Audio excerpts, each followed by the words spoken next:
काल 23 जूनला मी एक आदेश पारित केलेले आहेत की ते आदेश आहेत हॉटेल्स, रेस्टॉरंट आणि इटरीज यांच्या बाबतीतल्या पाळावयाच्या ज्या गोष्टी आहेत, ज्या स्टँडर्ड्स आहेत, ज्या प्रोसेसेस आहेत, त्या पाळणं बंधनकारक आहे त्यांच्यावरती. तर त्यामध्ये जर बघितलं तर आम्ही ग्राहकांच्या आरोग्यासाठी, आरोग्य संरक्षणासाठी अन्न व औषध प्रशासन म्हणून एक महत्त्वाचा निर्णय, एक ऐतिहासिक निर्णय काल घेतलेला आहे आणि ते आदेश मी पारित केलेले आहे. तो काय आदेश आहे तर हे कंप्लायन्स ह्या इंडस्ट्रीनं, म्हणजे हॉटेल्स, रेस्टॉरंट, इटरीज हे जे आहे यांनी करायचे आहेत आणि त्यांचं इन्फोर्समेंट आपल्या मशिनरीमार्फत, म्हणजे आपली जी यंत्रणा आहे त्यांच्यामार्फत करायचं आहे. तर हे करण्यासाठी सुरक्षित अन्न, स्वच्छ आस्थापना आणि जबाबदार अन्न व्यावसायिक यांच्या बाबतीत आपण काही आदेश पारित केलेले आहेत. ते सर्वात महत्त्वाचं म्हणजे काय तर ते जे रेग्युलेशन्स आहेत ते रेग्युलेशन्स इम्प्लिमेंट करणं गरजेचं आहे. ते कोणते रेग्युलेशन्स आहे तर पहिला आहे रजिस्ट्रेशन, अन्न व सुरक्षा मानके, अन्न व्यवसायाचे परवाने व नोंदणी 2011चे रेग्युलेशन्स आहे. तर याच्या बाबतीत मोस्टली बऱ्यापैकी रजिस्ट्रेशन झालेलं आहे किंवा लायसन्स झालं. रजिस्ट्रेशन म्हणजे ज्यांचा टर्नओव्हर 1.5 कोटीच्या आत आहे तोपर्यंत रजिस्ट्रेशन, त्याच्यावरचे लायसन्सेस असतात. त्याचं इम्प्लिमेंटेशन काही प्रमाणात किंवा मोठ्या प्रमाणात झालेलं आहे. पण त्याच्या व्यतिरिक्त अन्न व सुरक्षा मानके, अन्न उत्पादन मानके व अन्न संयोजके हे विनियम 2011 याचं इम्प्लिमेंटेशन होणं गरजेचं आहे. त्याचप्रमाणे अन्न व सुरक्षा मानके, दूषके, विषे व अवशेष हे 2011चे रेग्युलेशन्स आहेत, याचं इम्प्लिमेंटेशन होणं गरजेचं आहे. त्याचप्रमाणे अन्न सुरक्षा व मानके, लेबलिंग आणि प्रदर्शन याचे. त्याचप्रमाणे अन्न सुरक्षा व मानके, पॅकेजिंग विनियम 2018 याचे इम्प्लिमेंटेशन होणं गरजेचं आहे. आणि त्याचबरोबर शाळेतल्या मुलांसाठी जे सुरक्षित अन्न व संतुलित आहार नियम 2020 आहेत ते सुद्धा इम्प्लिमेंट होणं गरजेचं आहे. आपल्यासमोर हा प्रश्न असेल की हे मानके होते तर म्हणजे काय इम्प्लिमेंट झाले नाहीत किंवा पूर्णपणे होतात की नाही आहे. आतापर्यंत आमचा जो अनुभव आलेला आहे, म्हणजे माझ्या अगोदरचाही जे काही रेट झालेले आहेत, सर्च झालेले, सीजर झालेले आहेत, ज्या कंप्लेंट्स झालेल्या आहेत आणि त्याच्या ज्या फाइंडिंग्स आहेत त्या फाइंडिंगमध्ये आणि त्याच्यात हे उत्तर आहे केली याची आवश्यकता का भासते. कदाचित इंडियामध्ये आपण फर्स्ट असू, मला माहीत नाही बाकीच्या राज्यांनी केलेलं ना, की मोस्टली मला जे आहेत असे आदेश मला बघायला भेटलेले नाही आहेत. कदाचित असेल किंवा दुसऱ्यांनी केले असेल. तर याची आवश्यकता यासाठी पाहिली की ज्या आम्ही राबवलेल्या तपासण्या आहेत, विशेष मोहिमा आहेत, सर्वेक्षण आहेत आणि अंमलबजावणी या काळामध्ये आम्हाला गंभीर त्रुटी या आस्थापनामध्ये आढळलेला आहे. जसे की अस्वच्छ व आरोग्यास अपायकारक परिस्थितीत अन्न तयार करणे, दुसरं वापरलेल्या खाद्यतेलाचा परत पुनर्वापर करणे, वैद्यकीय तपासणी नसलेल्या कर्मचाऱ्यांकडून अन्न पडताळणी करणे, तापमान नियंत्रणातल्या त्रुटी ह्या असणे, कारण तापमान आपण ज्यावेळेस कळतो त्याच्यामध्ये काही स्टँडर्ड्स ठरलेले आहेत. अन्न दर्जाहीन साहित्यामध्ये अन्न पदार्थाचे पॅकेजिंग करणे, ग्राहकांना सुरक्षित पाणी उपलब्ध न करून देणे आणि विविध अन्न सुरक्षा नियमांचे उल्लंघन करणे, ह्या मेजर त्रुटी आम्हाला त्याच्यामध्ये आढळल्या. आणि ह्या त्रुटी ह्या जे स्टँडर्ड्स आहेत याचं उल्लंघन करणारे आहेत. आणि म्हणून परत आपल्याला त्याचे आदेश काढून ते इम्प्लिमेंट करण्याच्या दृष्टिकोनातून हे काल आम्ही 23 जून रोजी हे आदेश पारित केलेले आहेत. ती कॉपी आपल्याला मी आता देईलच, अवेलेबल आहे, आपण देऊयात. हे आदेश कुणाकुणाला लागू होणार आहे हा पुढचा प्रश्न येतो. तर सर्व hotels and restaurant, all without exception, सर्व हॉटेल्स अँड रेस्टॉरंट, उपहारगृहे व ढाबे, कॅन्टीन्स आणि कॅफेटेरिया, बेकरीज आणि मिठाईवाले शॉप किंवा sweet shops, catering units, food caterers, juice bars, cloud kitchens, dark kitchens, central kitchens, साखळी उपहारगृहे, ई कॉमर्स आणि ऑनलाईन फूड डिलिव्हरी प्लॅटफॉर्म इत्यादी सर्वांना हे लागू होणारे आदेश आहेत. म्हणजे ज्या ज्या ठिकाणी फूड प्रोसेसिंग होऊन लोकांना खाद्यासाठी पुरवलं जातं त्या सगळ्या इस्टॅब्लिशमेंट याच्यामध्ये येतात. आता याच्यामधल्या मेन तरतुदी काय आहे तर पहिलं तरतूद आहे की परवाना किंवा लायसन्स हे मॅन्डेटरी आहे, ते त्यांनी घ्यावं. त्याच्याशिवाय त्यांना कोणत्याही परिस्थितीत रेस्टॉरंट किंवा हॉटेल हे चालवता येणार नाही. त्याच्या तरतुदी पेनॉल्टीज आहेत, त्या पेनॉल्टीसुद्धा सिव्हिअरली आता इथून पुढे वापरल्या जातील. त्याच्यामध्ये अगदी 10 लाख विदाउट परमिशनचा एखादे एस्टॅब्लिशमेंट असेल तर 10 लाखापर्यंत दंड आहे, परत प्रॉसिक्युशन आहे. ह्या सगळ्या गोष्टीचा आपण वापर करणार आहोत. दुसरा जो आहे, स्वच्छता आणि आरोग्य मानकाचे कठोर पालन करणं गरजेचं आहे, ज्यामध्ये शेड्यूल 4 किंवा अनुसूचित 4 हे जे आहे याच्यामध्ये स्वच्छता आणि आरोग्यविषयी मानकांचे काटेकोरपणे पालन करणं गरजेचं आहे. ते थोडक्यात मी डिटेलमध्ये सांगेन. कर्मचाऱ्यांची वैद्यकीय परीक्षा, तपासणी व प्रशिक्षण हे मॅन्डेटरी आहे.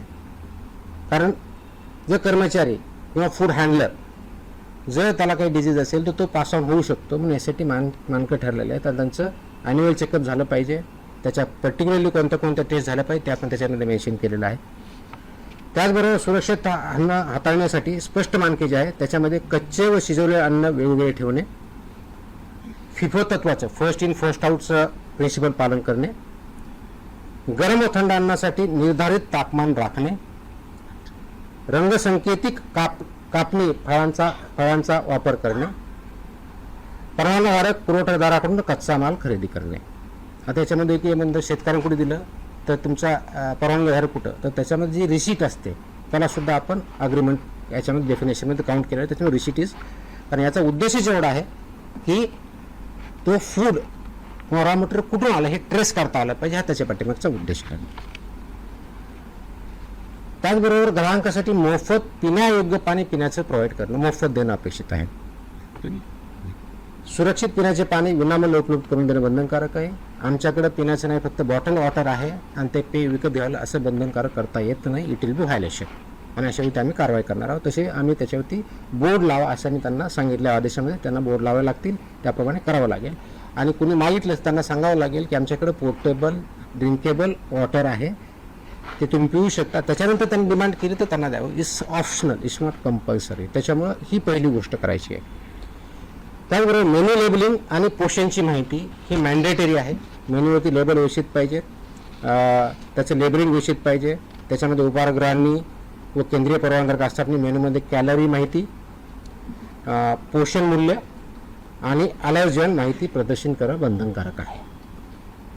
तसंच वर्तमानपत्र किंवा छापील कागदात अन्न देता येणार नाही, हे प्रोहिबिटेड आहे, ते त्यांना देता येणार नाही.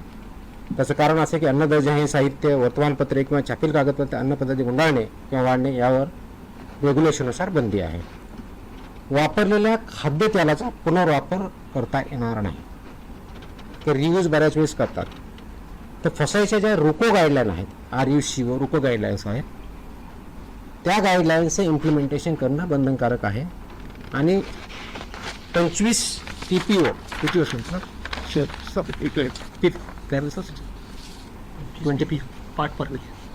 त्याच्यावरती जर गेलं तर ते वापरता येत नाही. आता ठळकपणे आपल्या टेक्निकलच्या ऐवजी नॉर्मल भाषेत मिळायचं तर त्या तळताना किंवा तेल जे आहे हे ज्यावेळेस करतात त्यावेळेस फ्लेम्स येतात, तर ते 25% जास्त असतं. वास यायला लागला 25% वरता असतं. काळं दिसायला लागलं 25% वरता, विच इज डेंजरस. त्याचे प्रिव्हेंट ते वापरताच येत नाही. ते करण्यासाठी एजन्सीज आहेत, त्यांना ते सेल करायचे आणि त्यांनी ते मार्केटच्या बाहेर न्यायचं आहे. एकाने कोणतरी विकायचं, दुसऱ्याकडे वापरायचं किंवा दुसरा यूज करणार त्याला द्यायचं, हे याच्यामध्ये बंधनकारक आहे. त्याच्यामुळे रुको गाईडलाईनचं सुद्धा इम्प्लिमेंटेशन करणं अपेक्षित आहे. 9वी गोष्ट आहे की ऑनलाईन विक्री होणाऱ्या अन्नपदार्थाबाबत परवाना क्रमांक प्रत्येक ठिकाणी लागेल, कॅलरीची माहिती लागेल, अलर्जनची माहिती लागेल, आणि जेवढे त्यांचे किचन असेल ते प्रत्येक किचनला इंडिव्हिज्युअल परवानग्या त्यांना घ्यावं लागेल. मोठ्या ज्या आस्थापना आहेत, पर्टिक्युलरली 50 करोडच्या वरच्या ज्यांच्या टर्नर आहे, त्यांनी फसाईच्या मान्यताप्राप्त ज्या संस्था याच्यापर्यंत पासून हे ऑडिट बंधनकारक आहे, त्यांना ऑडिट करून घेणं. इयरली त्यांनी ते मॅन्डेटरी ऑडिट पूर्ण सगळ्या प्रोसेसेसचं हे करणं अपेक्षित आहे. ह्याही गोष्टी आपण करतोय. तर हे करण्यासाठी काय आवश्यकता आहे, तर हे करत असताना आमचा उद्देश त्या संस्थांना, हॉटेलधारकांना किंवा व्यावसायिकांना थ्रेट करणं नाही आहे. आमचा उद्देश आहे की प्रामाणिक व्यवसायांना संरक्षण द्यायचं आहे आणि नियमन करणाऱ्यावरती कठोर कारवाई करायची, हा आमचा उद्देश आहे. त्याचं कारण हे पूर्ण लाईफ नागरिकांच्या जीवनाशी हे पूर्णपणे निगडीत आहे. अगदी लहानात लहान बाळापासून तो वयोवृद्ध माणसापर्यंत याचा डेली संबंध येत असतो. आणि म्हणून फक्त हा केवळ एक कारवाईसाठी नसून राज्यातील प्रामाणिक व जबाबदार अन्न व्यवसायांना प्रोत्साहन देण्यासाठी सुद्धा आहे. नियमांचे पालन करणाऱ्या आस्थापनांना ग्राहकांचा विश्वास वाढेल आणि संपूर्ण क्षेत्राची गुणवत्ता उंचावेल, हा त्याच्या पाठीमागचा उद्देश आहे. आणि हे जर केलं नाही तर 2006च्या कायद्यातल्या आणि त्या अनुषंगाने जे रेग्युलेशन्स आले त्याच्या दंडात्मक प्रोव्हिजन्स आपण त्याच्यामध्ये वापर करणार आहोत. ही विशेष मोहीम आम्ही आत्ता चालू करतोय, पण हे कायमस्वरूपी राहणार आहे. म्हणजे सुरुवात आत्तापासून करतोय, एक स्पेशल ड्राईव्ह म्हणून काम करतोय, पण हे कायमस्वरूपी 12 महिने चालणारे मोहीम असणार आहे. आणि हे पूर्ण महाराष्ट्रभर सर्व सहायुक्त, सर्व FSO, सर्व जॉईंट कमिशनर, कालच आम्ही आदेश दिलेले आहेत. आज मी थोडीशी विषय घेऊन त्यांना सांगितलेलं पण आहे. तर स्वच्छतेपासून, पिण्याच्या पाण्यापासून ते किचनपर्यंत सगळ्या गोष्टी होतील. हे करण्यासाठी कुणाला काही कंप्लेंट आले तर आम्ही 4 त्यांना ऑप्शन्स दिलेले आहेत. आपला जो टोल फ्री नंबर आहे तो दिलेला आहे, फसाईचा टोल नंबर दिलेला आहे, फॉस्कॉस मोबाईल ॲप आहे आणि संबंधित कार्यालयातसुद्धा किंवा मेलच्या माध्यमातून सुद्धा आपल्याला यामध्ये कंप्लेंट करता येईल ह्या दृष्टिकोन बघतोय. आता थोडक्याच डिटेल्स, कारण आपल्याला थोडं टेक्निकल जर वाटलं असेल तर उदाहरणार्थ म्हणून तुम्हाला काही बाबी सांगतो की अन्न व्यवसाय चालकांची कर्तव्य जबाबदाऱ्या काय काय असाव्या त्याच्यामध्ये गोष्टी दिलेल्या आहेत. तर त्या बाबतीत बघितलं तर आरोग्यविषयी पद्धतीचे पालन करणे करताना विनियम 2.1.2 आहे. याच्यामध्ये केटरिंग कशी करावी हे पण ठरलेलं आहे. कार्यालयासाठी उत्तम स्वच्छता उत्पादन पद्धती कशी असावी हे पण ठरलेलं आहे. प्रत्येक प्रयोगास लागू अशा तपशीलवार आवश्यकता अशा गाईडलाईन्स आहेत त्या पण ठरलेल्या आहेत. आता जस्ट एक तुम्हाला एक्झाम्पल घेऊन किचन कसं असावं याच्यामध्ये माहिती देतो. स्वयंपाकघर कसं असावं, सर्व अन्न तयार करण्यात येणाऱ्या ज्या आहेत त्या जागेच्या भिंती व फरशा ह्या टाईल्सच्या पाहिजेत. भिंत आणि फरशी म्हणजे खालची हे दोन्ही लागणार आहे. फक्त तुम्हाला खाली टाईल्स असून चालणार नाही, भिंतीला पण टाईल्स लागतात. त्या वॉशेबल असाव्या लागतात, कारण ते वॉश करता आलं पाहिजे. त्याच्यातून कोणत्याही प्रकारचं मिक्सर होणार नाही, अडल्चरेशन होणार नाही किंवा पॉयझनस सबस्टन्सेस जाणार नाही हे अपेक्षित आहे. ते अशोषक म्हणजे नॉन परमिएबल असावं, त्याच्यातून पाणी जाताना नाही हे बघावं लागणार आहे. त्याचबरोबर त्या धुण्यायोग्य असाव्यात हे असणं आहे. हे करताना पुरेशी हवा खेळती पाहिजे, तिथं यांत्रिक वायू विजन व निर्वातन प्रणाली बसवली पाहिजे, ज्याला एक्झॉस्ट आपण असं म्हणूयात. त्याचबरोबर एक्झॉस्ट चिमणी असणं अपेक्षित आहे किंवा होड खाली करावीत असेही अपेक्षित आहे. त्याचबरोबर कच्चा माल म्हणजे रॉ मटेरियल जे आहे ते त्यांनी स्वीकारण्यासाठी वेगळा सेक्शन, त्याचं प्रोसेसिंग किंवा तयारी करण्यासाठी वेगळा सेक्शन, स्वयंपाक तयार करण्यासाठी वेगळा सेक्शन आणि वाढण्यासाठी किंवा सर्व करण्यासाठी वेगळा सेक्शन असं त्या रेस्टॉरंट किंवा हॉटेलमध्ये मांडणी असणं अपेक्षित आहेत. कच्चे व शिजवलेले अन्न क्षेत्र हे भौतिकदृष्ट्या वेगळे ठेवावे लागणार आहेत. शाकाहारी व मांसाहारी हे वेगळे ठेवावे लागणार आहेत. आणि त्याचबरोबर त्याला अनुक्रमे शाकाहारी असेल तर हिरवा रंग, मांसाहारी असेल तर लाल रंग असे तुम्हाला फलक तिथे ठेवावे लागणार आहे. तर ह्या गोष्टी ह्या मॅन्डेटरी आहेत, वेळोवेळी निर्देश दिले त्या दृष्टीनं आहेत. आणि हे काम करत असताना स्वयंपाकगृहात प्रवेशद्वारी पाणी, द्रवसाबण, टॉवेल, ड्रायर अशी व्यवस्था पूर्णपणे असणं अपेक्षित आहे. सो दॅट तिथं ज्यावेळेस कोणता ग्राहक जाईल तर त्याला ह्या गोष्टी अवेलेबल पाहिजेत, जेणेकरून जेवताना किंवा तिथलं फूड कन्झ्युम करताना त्याला ती फॅसिलिटी असणं अपेक्षित आहे. त्याचबरोबर पेस्ट कंट्रोल हे मॅन्डेटरी आहे. हे एखादी एजन्सीवर त्यांनी टायअप करायचे आणि ती व्हॅलिड असली पाहिजे, रजिस्टर्ड असली पाहिजे, अशाच एजन्सी ती डिप्लॉय करायच्या. त्यांनी पेस्ट कंट्रोल रेग्युलरली करून घ्यायचं आहे. हे करत असताना कीटकमुक्त परिस्थिती राखण्यासाठी पुरेशा नियतकालिक अंतराने कीटक नियंत्रण म्हणजे पेस्ट कंट्रोलचे जे मेजर्स आहे ते करणं अपेक्षित आहे.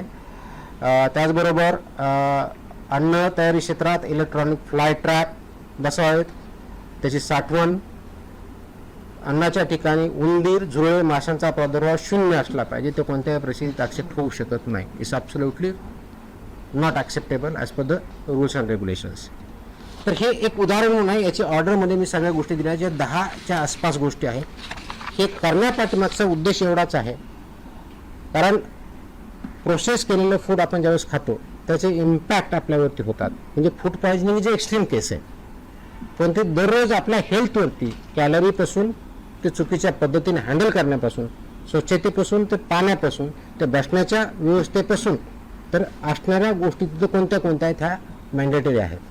आणि याच्या बाबतीत आपल्याला काही त्रुटी सापडत असेल की जसं की आता तुमचा याच्यामध्ये सांगितलं की हॉट फूड म्हणतो, गरम जेवण म्हणतो, तर त्याचं टेम्परेचर किती आहे हे पण ठरलेलं आहे.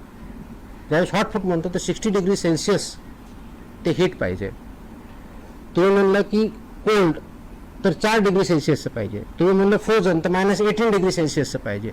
तर ह्या मॅन्डेटरी गाईडलाईन आहेत, त्या इम्प्लिमेंट होतात की नाही होतात ते करण्याच्या दृष्टिकोनातून नागरिकांमध्ये अवेअरनेस यावा, त्या इंडस्ट्रीला आणखी चांगल्या पद्धतीने माहीत व्हावं आणि आमच्या अधिकाऱ्यांनी ते इम्प्लिमेंट करावं. हा तिहेरी पर्पज याच्या पाठीमागचा आहे. आणि या तिहेरीच्या माध्यमातून एकत्रित येऊन हे आपलं आरोग्य नागरिकांचं कसं चांगलं राहील अशा दृष्टीने हे काल आम्ही आदेश इंग्लिश आणि मराठी दोन्हीमध्ये आहेत, दोन्हीचा कॉपी आपल्याला भेटतील. टेस्ट नोट सर्क्युलेट करा, ती दिलेलीच आहे. तर या माध्यमातून हे नागरिकांनाही माहीत व्हावं, त्या इस्टॅब्लिशमेंटला माहीत व्हावं आणि आम्ही इन्फोर्स करताना ह्या सगळ्या गोष्टी बघाव्या.